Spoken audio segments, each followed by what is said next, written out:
देखा होगा कि आपके दादाजी या फिर दादी माँ ने जल्दी से खाना खा के शाम को सो जाती होंगी। क्यों? क्योंकि वो कर रहे हैं इंटरमीडिएट फास्टिंग। इंटरमीडिएट फास्टिंग का फ़ायदा क्या है? वो आपके डाइजेस्टिव सिस्टम को एक रेस्ट देता है। जैसे कि आप एक कंप्यूटर है आपके पास, आप कंटिन्यूसली यूज़ करे जा रहे हो, तब वो हीट के मारे ख़राब भी हो सकता है, फट भी सकता है, किसे पता है ना।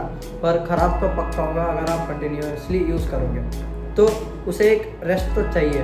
वैसे ही अपने डाइजेस्टिव सिस्टम को भी एक रेस्ट चाहिए होगा तो प्रॉपरली फंक्शन करने के लिए।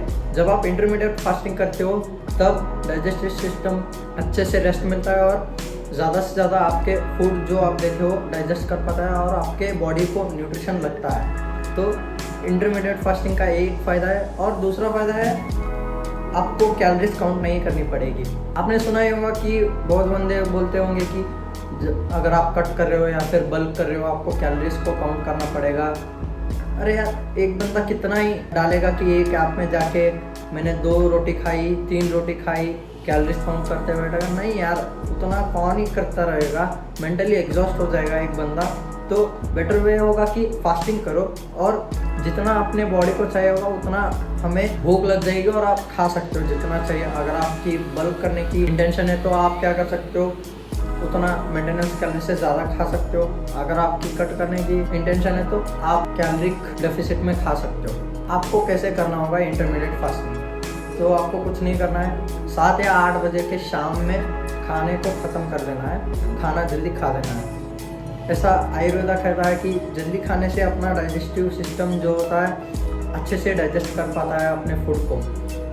ऐसा अगर नहीं मानते हो आयुर्वेदा को, आप साइंटिफिक रिसर्च को भी देख सकते हो। जल्दी खाने से क्या हो जाता है, हमें स्लीप प्रॉपर आ जाती है, डीप स्लीप आती है और फूड भी अच्छे से डाइजेस्ट हो जाता है।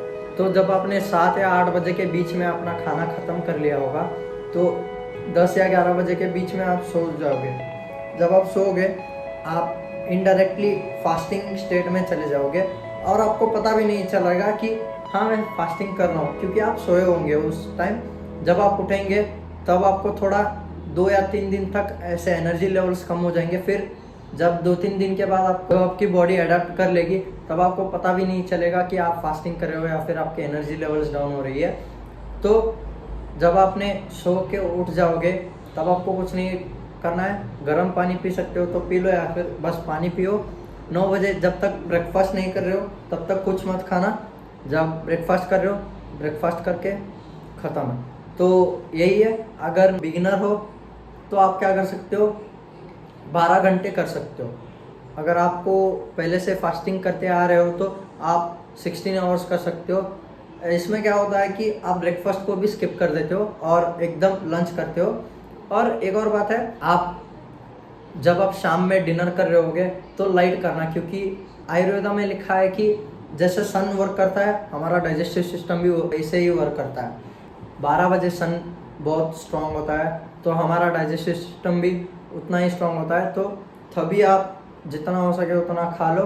पर रात में सन नहीं होता है, अपना डाइजेस्टिव सिस्टम भी जो डाइजेस्टिव एंजाइम्स होते हैं कम प्रोड्यूस होते हैं, इसीलिए आप लाइट खाना खाओ।